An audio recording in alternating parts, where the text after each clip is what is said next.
Hello. Okay.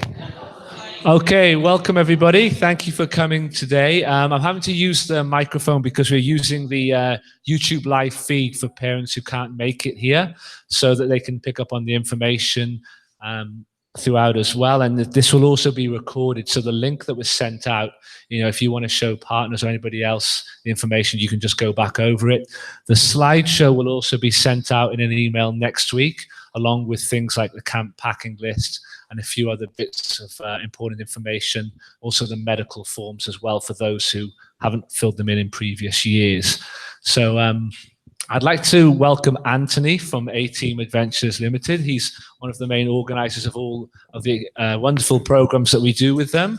Anthony's going to run through a presentation now, and then at the end, we'll hand over to you guys for any questions, and I'll come around with the microphone so you can ask your questions, and maybe you'll answer some of the questions parents have as well. So, Anthony, it's over to you. Sorry, apologies. Let me get rid of that marketing call, probably. So, thank you very much, and nice to see you.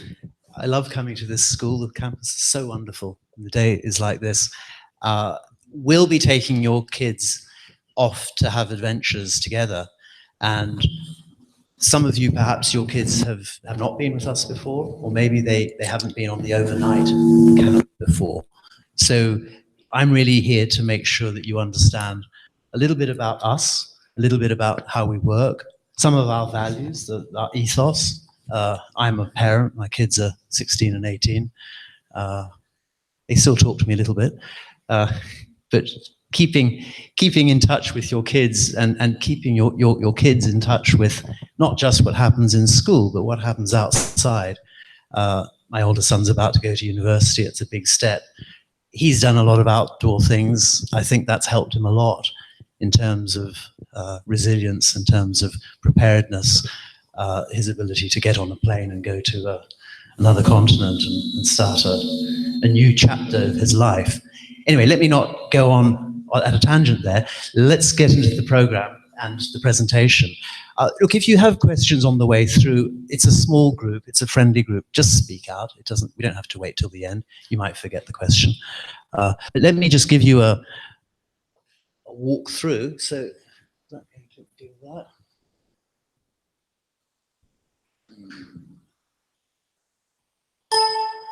There we go. So yeah, it's a 3-day camp, and what we're doing is we're taking the kids. Please come in. We're taking the kids to an island in Sai Kung. It's just off Sai Kung town, and we like this island particularly because it's self-contained. We'll be the only group on the island. Okay, it means that we therefore create an IMS community for the scope, the duration of that camp, and we have one night camping and one night in dorms. So you're not being route marched to a place with rucksacks and heavy equipment and then expected to camp several days and come back. It's a gradual process. It lets the kids get into the idea of camping, and that if it's one night, that usually is the popular night. A few kids maybe prefer the dorm, but the dorm is there, and the dorm is the next night. What we really don't like doing is creating a lot of challenge. We're not here to do sort of outward bound style challenge, learning, adventure, that sort of way of getting kids into a new way of behaving. We much prefer to say, look, here's an interesting place, and we're going to do some interesting things, and you're going to do it collaboratively with your buddies. You're going to work together. We're going to give you some ideas that maybe you haven't done before, and see how you get on. And as part of doing that, you evolve and you find out things about yourself. But what we're not doing is making it too challenging or too difficult. It's not the army. It's not PE. Sorry, Bill. But it's not sort of 100 meters dash, how fast can you go? It's very much, can everybody move 300 meters along the coastline at your own time, looking after each other? And what are you going to do to cope with a rocky coastline? So that's the sort of flavor, just to give you a bit of an idea. And so we're using the outdoors, we're using nature, and we're getting kids comfortable with what's in nature, comfortable with how to navigate through nature. Is that one there? Lovely. There we go. So there's the location, and it's basically Wong Yi Chau Island, which it's in very protected water. So almost no matter what wind direction, we are able to use the water, and we're able to put kids in kayaks without there being strong prevailing winds or tides or currents or anything like that. We also use Sharp Island, which is quite nearby. So it's a 2-island camp. So they spend one day on Sharp Island, which is a really good location because it's got a rocky coastline that we use for coasteering, and it's got a really nice beach. And it's just different from the main Wong Yi Chau. And because it's a relatively big group, we split them up so we don't have kids on top of each other. And that works really well. So that's Wong Yi Chau, where we'll be camping and dorming.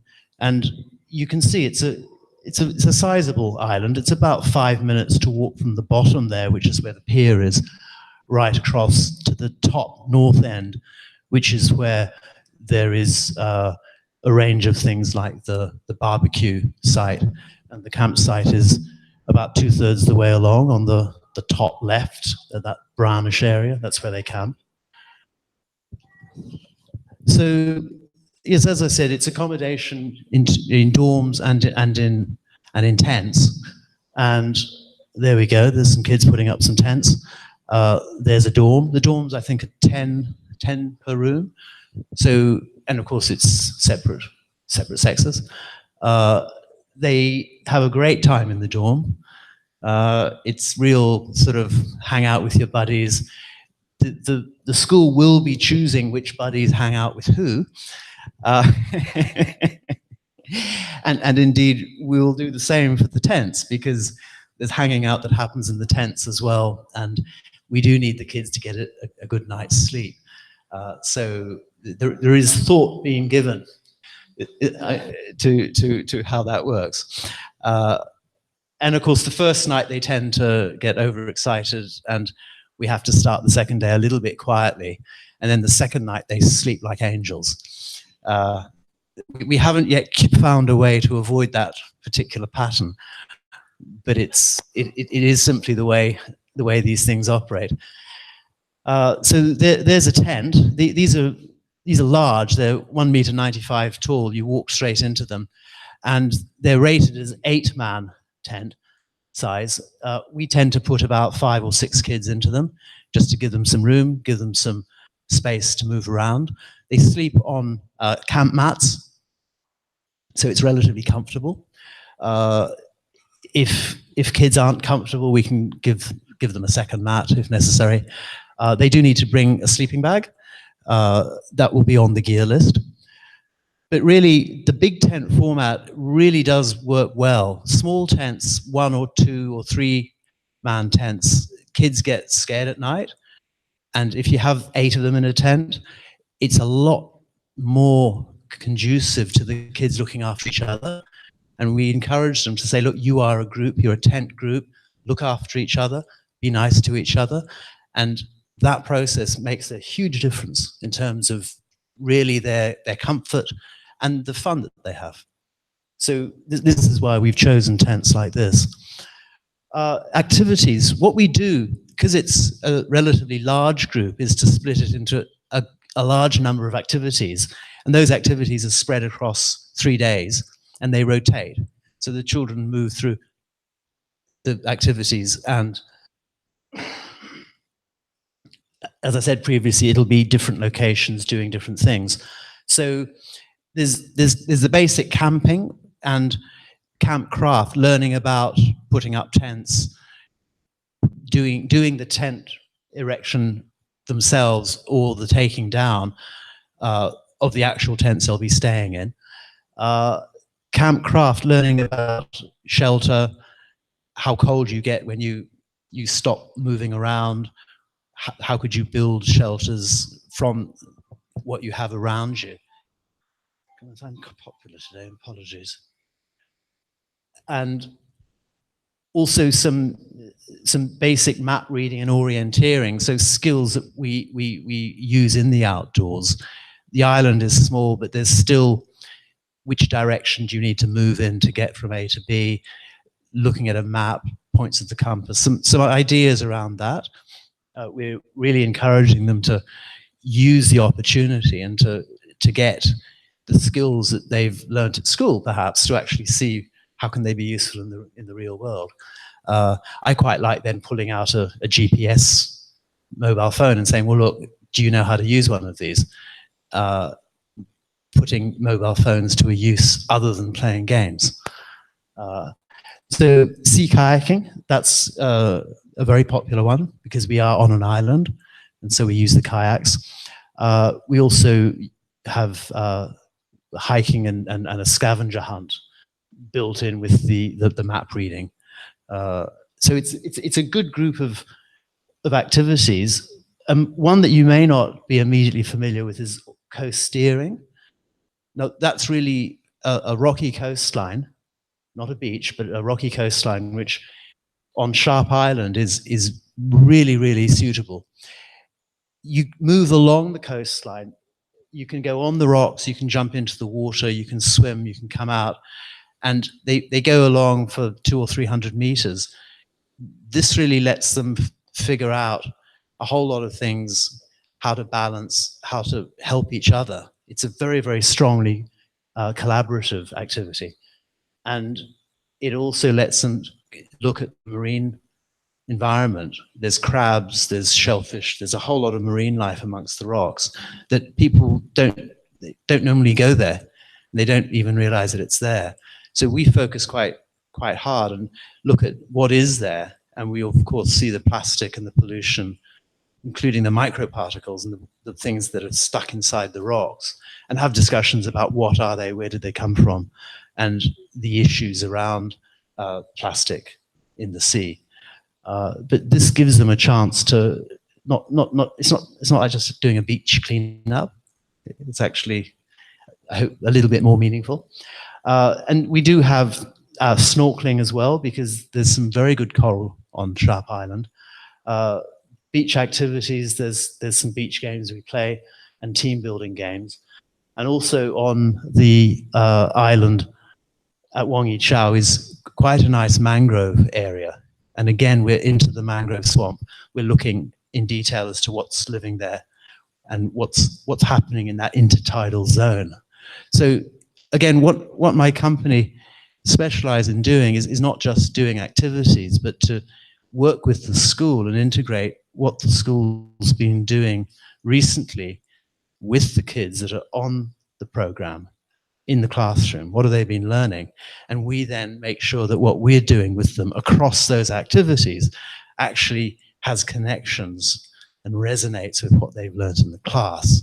So when we get a kid that says, oh, that's amazing, I've done that in class, it's not a coincidence.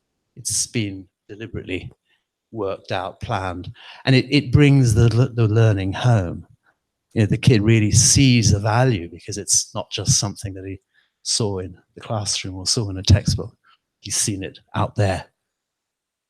Okay, and there's some other activities as well. Look, we're always looking at rubbish, what's on the beach. So we'll have plastic bags with us. We'll take our own rubbish away. We'll encourage other rubbish that is there to be taken away also. We like cooking. The camping will involve cooking, and your kids will cook their dinner, or at least help cook their dinner. They'll also wash their own dishes, breakfast and lunch and dinner. So this is something that I'm a big believer that kids, particularly in Hong Kong, you know, everyone's got a domestic helper, and the domestic helper seems to do everything. You know, one day, you know, my 18-year-old is not going to have a domestic helper when he goes to the States. He needs to know things about where food comes from and how to make food that's edible, even food that's nice. So we push this quite hard, and we find almost without exception, kids absolutely adore making food. So the lunches we make, we just have wraps, and you help yourself to a selection of salad, selection of cheese, many different things, but we get the kids to help cut up the tomatoes, the cucumbers, the lettuce, and what sizes are we going to make them? You know, how are we going to set up the serving? Get the kids to help serve their classmates. You've seen this build. It's the only way to do it in terms of if you've got 50 kids on a beach and you need to feed them. You can't have separately wrapped sandwiches. Now, ooh, I don't like onions. Ooh, I don't like tomatoes. You just lay it all out, get the kids to help to do it, and say, right, off you go, guys. But it's very involving of the children. And it's expecting them that if they want lunch, they need to make the lunch. It's not just going to fall out from my staff's busy workload, because they've been busy facilitating their having fun in the water and doing other things. So there's also opportunities for stargazing. Can't assure it. If the clouds are out, then stargazing will maybe become a night hike or become tracking animals. There's always campfire building. There's a fantastic campfire site. And again, we break them into smaller groups, let them work. And again, the kids to be the doers, not active participants, not just watching other people doing. So again, we do this with a fairly close eye as to what they're up to, and we're overseeing them fairly constantly with the teachers as well. But it is allowing them some leeway in a safe way that will give them the chance to learn. And that's really what we're about. We reduce the risks. We take the risks down to a level that we think are acceptable. But that's where they can learn. But we don't let them go out of their comfort zone when it's something that is involving something new. And we certainly don't let it become frightening. So it's within a comfortable learning zone. Okay, there's Sharp Island. And there's a tombolo, that piece of peninsula running out to the island. They cross the tombolo, and then that island on the top right is where they do the coast steering. This foreground you can see is where they do the kayaking. On the far side of the tombolo is where they do the snorkeling. So it's super convenient. Everything's close to each other. We don't waste time moving kids from one activity to the other. And they all just congregate under the trees here for lunch. Okay, so there's some kids that's coast steering on the left, and there's some kids doing some snorkeling on the right. And really finding out about the marine environment and finding out about the marine creatures is what the focus is there. I mentioned already, there's basic hiking, and there's coast steering again, kids moving over the rocks, helping each other, looking at what they can see, and looking also at how humans fit into the natural world. That's something that a number of my staff are quite passionate biologists, and I've got a herpetologist who's an expert on snakes in my staff. So the occasional trips where we find a snake is always very exciting, because John knows exactly what it is. And if it's a safe snake, he'll pick it up and handle it. There's the camping, kids putting tents up, kids sitting around having made a fire, enjoying the experience and doing it in a sensible way.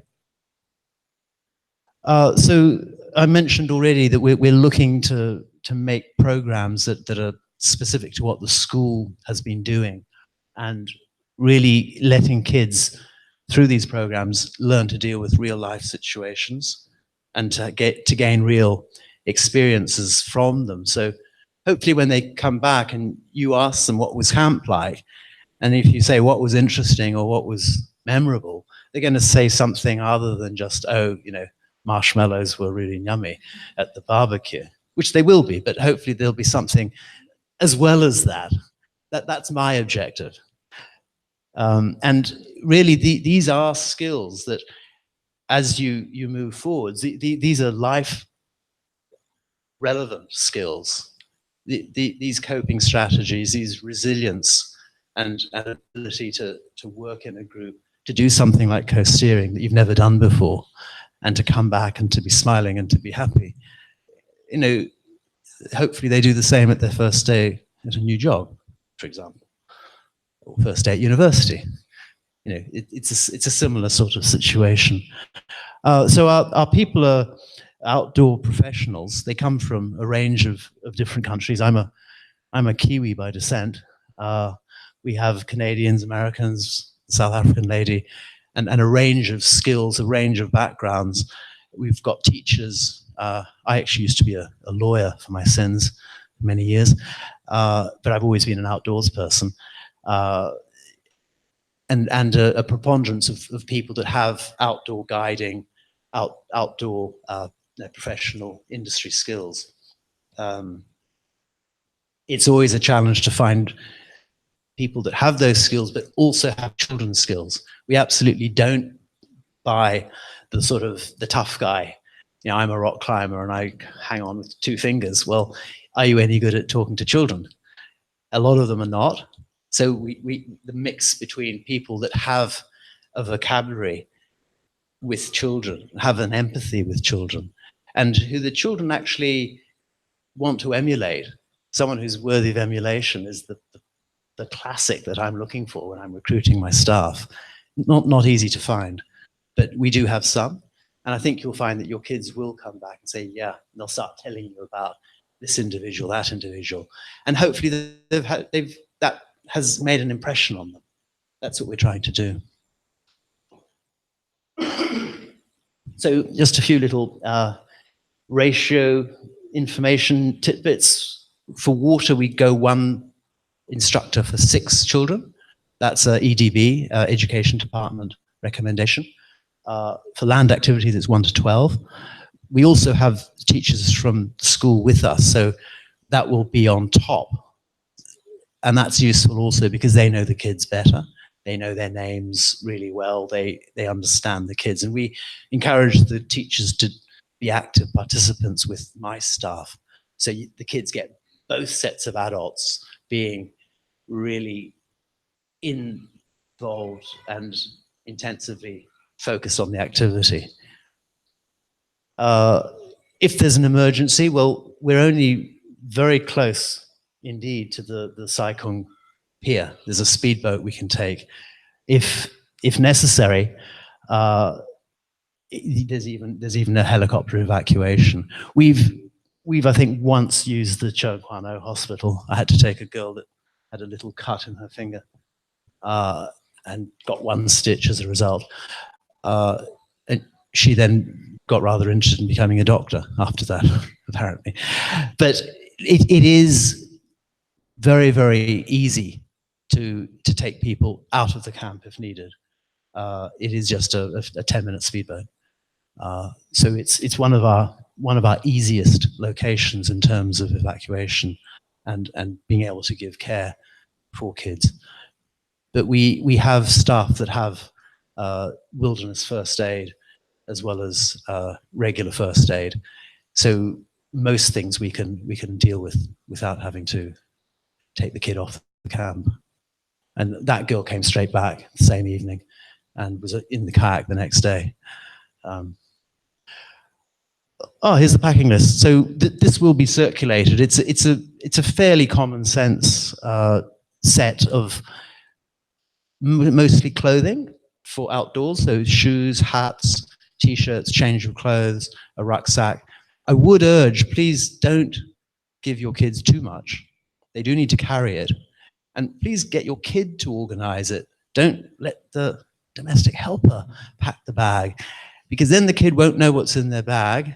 They'll have to unpack it and rummage and discover all the things that the domestic helper thought were a good idea to bring, rather than necessarily the things that are on the list or the kid's own preference. You know, my t-shirt that I wanted is this one, not that one that somebody else thought I wanted.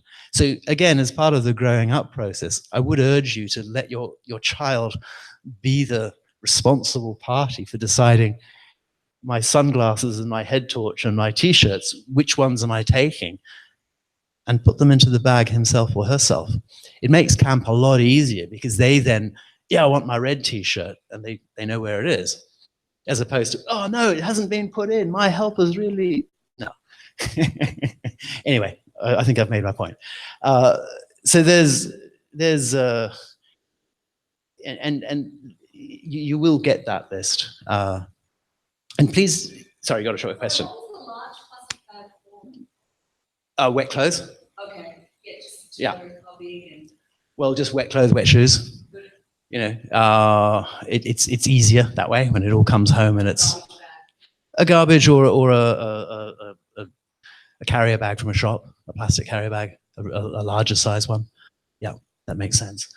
What else have we got? Oh, some water shoes. It is important that they don't come in flip-flops or Crocs, or shoes that will float off are no longer shoes. You've got a bare foot. And we do need feet to be covered. You know, your protection against the beach or against the rocks needs to be something that will stay on your foot. Okay, so do make sure that they're proper water shoes. They can just be old gym shoes. You know, a pair of shoes like this, if you don't mind them getting wet, is fine, but they will need a dry pair. So wet shoes, water shoes simply need to be a pair of shoes separate from the land shoes. Don't overload your kids.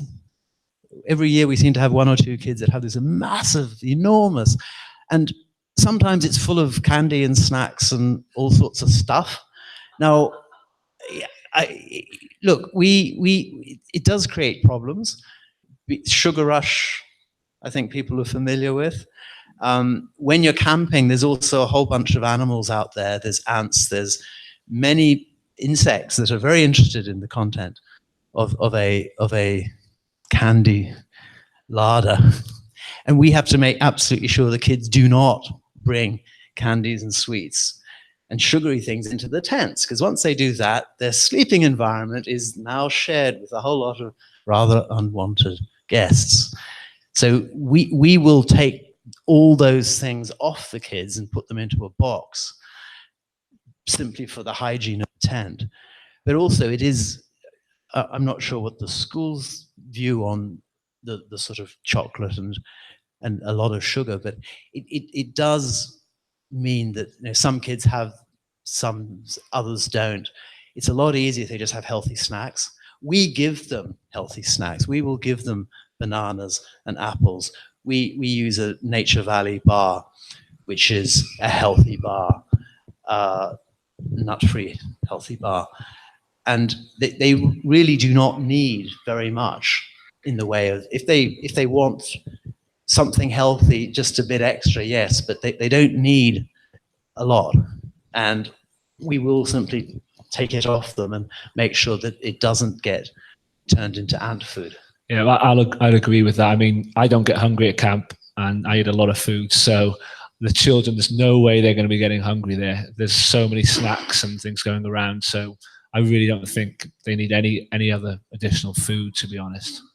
Yeah, this is a camp we've been to quite a number of years, and we work very closely with the kitchen staff at Wang Yichao, because typically it's a very Chinese menu, and we've worked with them to make some changes to make it more palatable, more suitable, and also the quantities, that sometimes the quantities are not quite enough.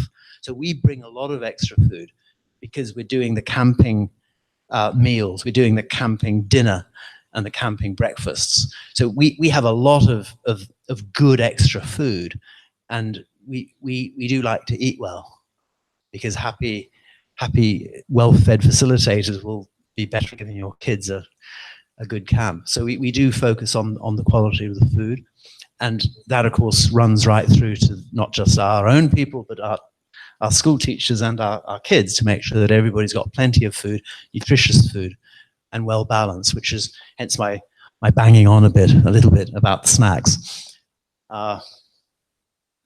There we are. I think that's everything that I needed to cover. But if you've got questions, please. Sorry, can I ask you that just so we... What is the date? When are they going? It's mid April. It's the second week back after Easter, because the first week back, the lower primary will be going on the Tuesday to the following Monday, And then the students will be going then that Wednesday, Thursday, and Friday. I believe it's the 19th to the 21st of April. 18th to 20th, sorry, that's it. So it'll be a Wednesday to Friday, and then they'll hopefully collapse over the weekend and rest, ready for Monday. And another question. So I understood the school is making the room.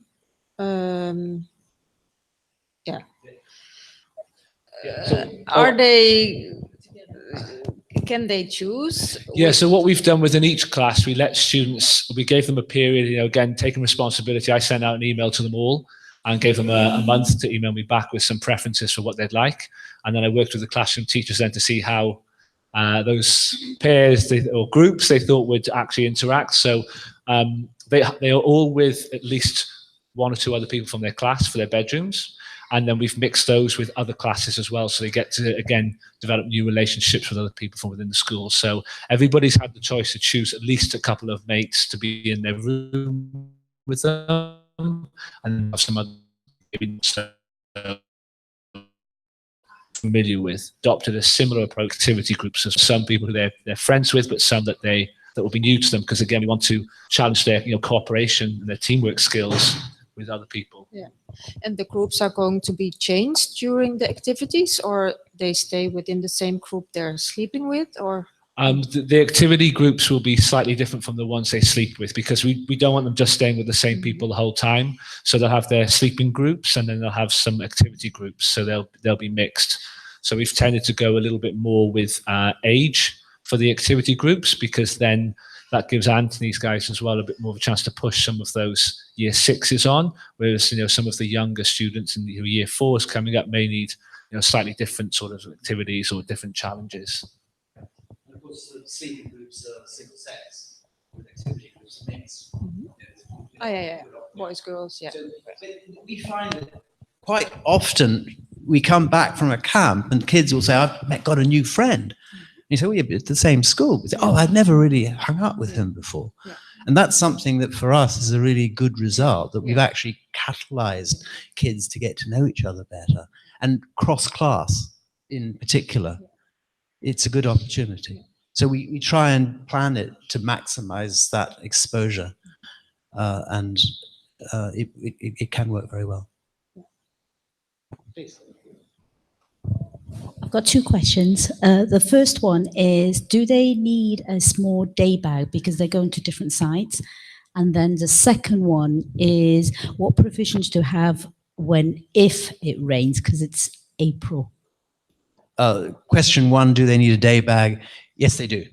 And it doesn't need to be big, but it needs to be sufficient to be able to take a water bottle, some suntan lotion, a hat, and if they're going to bring a snack with them, but a small day bag is helpful. And your second question, what happens if it rains? Well, if it's light rain, we will organize the activities providing it's still safe. On water, as soon as there's any sign of thunder or lightning, then it's a complete no-no. You don't take people out on the water when there's a chance of lightning, because a paddle and a kayaker is the highest point on the water. So in that case, we have bad weather contingencies. We can do activities on land.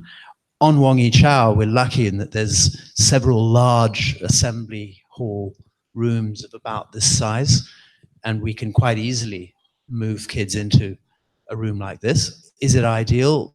Probably not, in terms of compared to what we would do if the weather was good. But we do then push. We've had 6 kids under a tarpaulin going out of a room and finding things, holding it up, keeping each other dry, coming back, looking at what they found, talking about it, and having a whale of a time, falling down with rain. So we do plan. Safety obviously is absolutely paramount, but the human skin is waterproof. It can resist water, and providing you get the kids dry after the activity, that safety obviously is absolutely paramount. But, you know, the human... Wow. Who's that? But yeah, so look, we over the years we've had camps which have been quite wet, but actually one of our best camps was an absolute washout in terms of the weather. But we asked the kids, how do we feel about staying on in camp?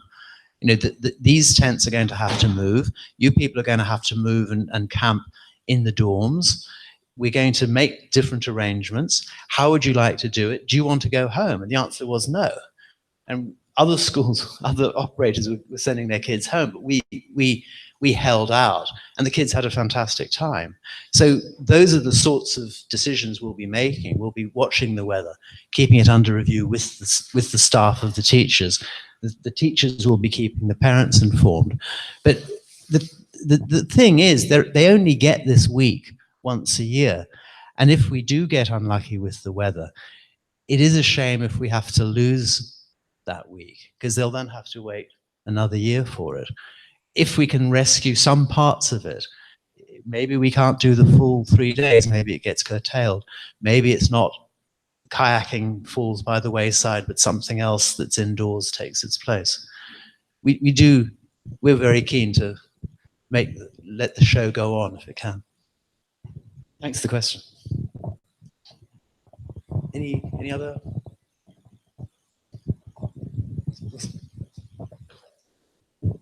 How do you get to and from these islands? So from the school, they depart from the school, and do they take a bus? They take a bus to Sai Kung.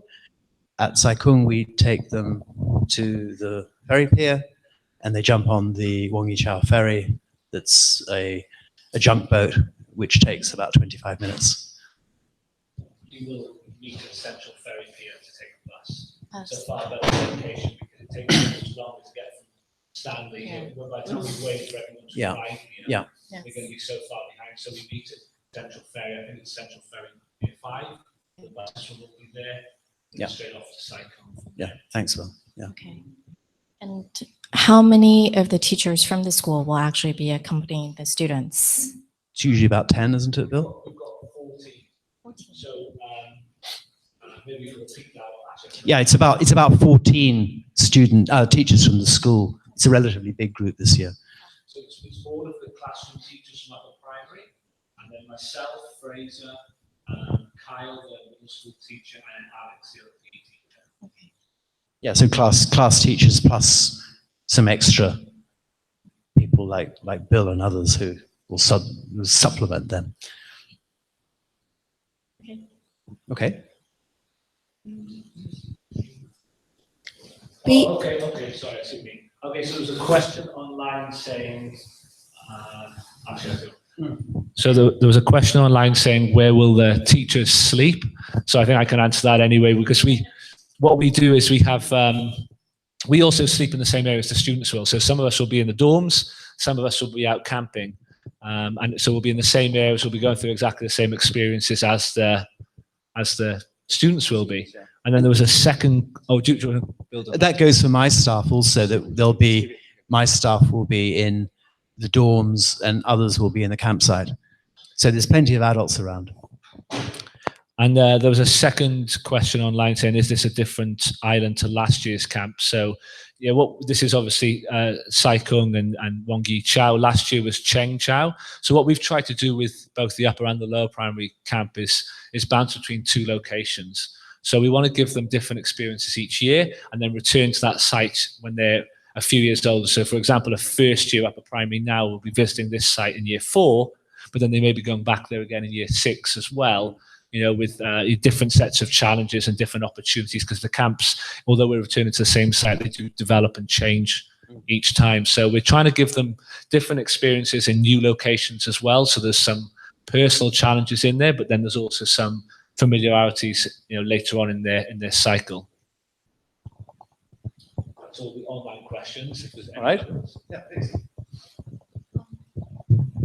In April, as we were saying, the weather may not be so stable. How is the water temperature? Do you suggest bringing a wetsuit or a half wetsuit for the kayaking? And We find most kids are okay. If your son or daughter is particularly susceptible to the cold, or sometimes if they're really skinny. My younger son was really skinny and he just used to get cold. And yeah, we would just put him in just a half wetsuit just to keep his trunk covered. Made a big difference. I think it's better if they bring them because not many kids want them. But if the weather really does look ominous, we will bring wetsuits. But if it's something that you're concerned about, I'd rather that you do just one that fits your kid and he's or she's used to wearing is going to be good. Based on the previous years that we've done, most children just come in shorts and t-shirt. Even when it's been raining, it's still been really warm in the water, and I think most, because they're quite active as well. Yeah. I think most of them have been fine with that, and then obviously we tend to dry off pretty quick after that. If it's a sunny day like it was last year, I mean they were dried in 10 minutes outside the water, so it was really good. So yeah, the majority have. We've seen one or two wetsuits, but majority have just come in shorts and t-shirt.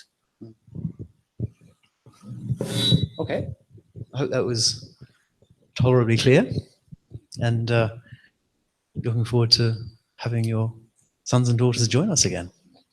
We will we'll send out an email on Monday with some more information in, so it'll have the full packing list. It'll have this presentation and just a few other bits and pieces regarding logistics of where we're meeting, what time they're picking up, and so on.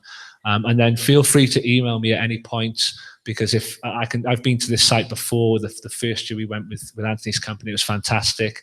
So I can answer many of the questions. If I can answer it, I can pass it over to Anthony to help answer. And then obviously the main thing for the students, they don't really care about any of this. They just want to know who am I sleeping with and what group am I doing. So I will help those guys with that. I've answered most of them with it. They've got what they've wanted. So hopefully they'll be happy.